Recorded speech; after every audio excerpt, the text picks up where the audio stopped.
सातारा जिल्हा म्हणजे राष्ट्रवादी काँग्रेसचा बालेकिल्ला.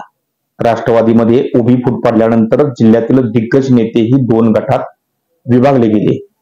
त्याची धग जिल्ह्याच्या राजकारणात जाणवली. अशातच राष्ट्रवादीची मोठ पुन्हा बांधण्यासाठी दस्तूर खुद्द शरद पवार यांनी राज्यात सातारचीच निवड केली आणि कराड दौरा करीत स्वर्गीय यशवंतराव चव्हाण यांना अभिवादन करून पक्षाच्या नवनिर्मितीची तुतारी फुंकली. असा हा सातारचा महिमा. असं असलं तरी सातारच्या लोकसभेचा उमेदवार अद्याप ठरला नाही. शरद पवार यांचे जुने मित्र श्रीनिवास पाटील यांनी प्रकृतीचं कारण देत लोकसभेच्या दावेदारीतून माघार घेतल्यानंतर इथं ट्विस्ट वाढला. आता शरद पवार कोणतं मास्टर कार्ड वापरणार? उर्वरित इच्छुकांपैकी कोणाला उमेदवारी मिळणार? शरद पवार स्वतःच उभे राहणार की श्रीनिवास पाटलांचं मन वळवणार?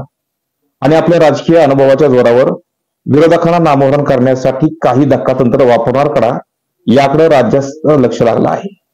नमस्कार, मी प्रकाश राजे आणि आपण पाहत आहात आमचा विशेष कार्यक्रम मिशन लोकसभा. राज्यात एका बाजूला लोकसभा पहिल्या टप्प्यातील निवडणुकांचा अर्ज भरायला सुरुवात झाली असली तरी इकडे पश्चिम महाराष्ट्रातील महत्वाच्या सातारा लोकसभेच्या उमेदवारीचा तिढा अद्याप सुटलेला नाही. महायुतीच्या जागा वाटपात सातारा कुणाचा हा निर्णय लागायच्या अगोदरच छत्रपती उदयनराजे भोसले यांनी दिल्लीत अमित शहा यांची भेट घेऊन पक्षश्रेष्ठींचा लागा पायरीला हा निरोप घेऊन जिल्ह्यात धडाक्यात आगमन केले व प्रचाराला अप्रत्यक्षपणे सुरुवातही केली. त्यामुळे छत्रपती उदयनराजे भोसले हे महायुतीचा उमेदवार असणार हे स्पष्ट झालं आहे. आता प्रश्न आहे तो सत्तारूढ खासदार असताना देखील महाविकास आघाडीनं अजून आपला उमेदवार अद्याप जाहीर केला नाही याचा. राष्ट्रवादीच्या स्थापनेपासून सातारा लोकसभा मतदारसंघावर राष्ट्रवादीची पकड आहे. यशवंतराव चव्हाण यांच्या या जिल्ह्याने शरद पवार यांच्यावर भरभरून प्रेम केलं. 2019ला मोदी लाटेतही छत्रपती उदयनराजे भोसले हे राष्ट्रवादीच्या तिकिटावर विक्रमी मतांनी निवडून आले होते. त्यानंतर 6च महिन्यात त्यांनी भाजपात प्रवेश केला आणि खासदारकीचा त्याग केला. यावेळी झालेली पोटनिवडणूक चांगलीच गाजली. या ठिकाणी शरद पवार यांनी श्रीनिवास पाटील यांना संधी दिली. त्यांच्या प्रचाराची पावसातील सभा राज्यात इतिहास घडवून गेली. श्रीनिवास पाटील विजयी झाले. त्यातील राजकीय चित्र पूर्ण वेगळं आहे. गेल्या वर्षी राष्ट्रवादीत फूट पडली आणि जिल्ह्यातील राष्ट्रवादीही विभागली गेली. सातारा लोकसभा मतदारसंघात सातारा विधानसभासह वाई, कराड उत्तर, कराड दक्षिण, कोरेगाव, पाटण यासह या 6 विधानसभा मतदारसंघांचा समावेश होतो. पैकी कराड उत्तर, कराड दक्षिण हे महाविकास आघाडीकडे आहे, तर पाटण व कोरेगाव महायुतीतील शिंदे गटाकडे आहे. सातारा भाजपाकडे आणि वाई अजितदादा राष्ट्रवादी गटाकडे. त्यामुळेच उमेदवार देताना शरद पवार राष्ट्रवादीकडून अधिकची काळजी घेतली जात आहे. महायुतीचा उमेदवार जाहीर झाल्यानंतर त्याचे घटक पक्षात काय पडसाद उमटतात, त्याचा महाविकास आघाडीला काय फायदा होईल यावरच बरंच काही अवलंबून आहे. राष्ट्रवादीतून विद्यमान खासदार श्रीनिवास पाटील यांच्या नावाची जोरदार चर्चा होती. त्यांचे पुत्र सारंग पाटील यांचीही नाव चर्चेत होते.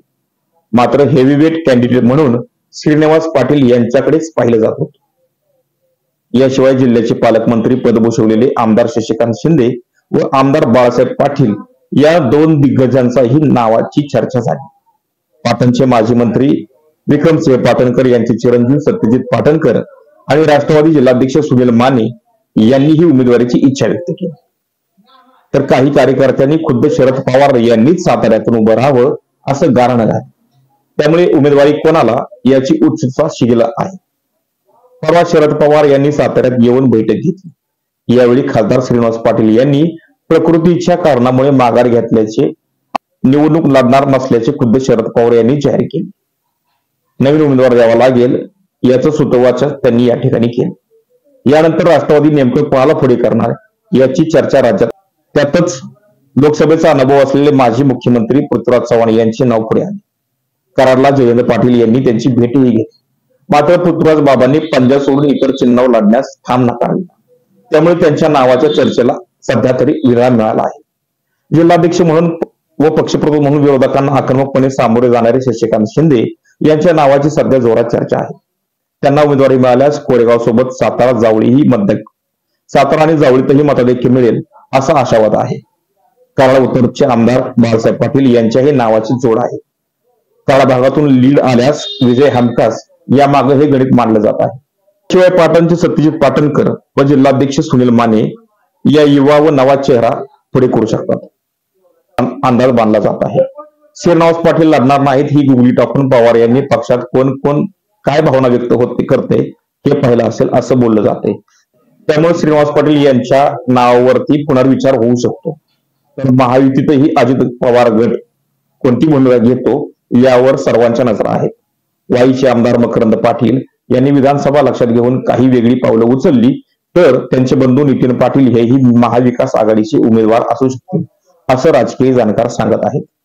त्यामुळं या सर्व पर्यायामध्ये कोण बाजी मारेल आणि शरद पवार कोणाच्या नावावर पसंती देतील, राजकीय अनुभवाचा वापर करून धक्कातंत्रांचा अवलंब करून आणखीन वेगळा चेहरा समोर आणतील हे आज किंवा उद्या स्पष्ट होईल.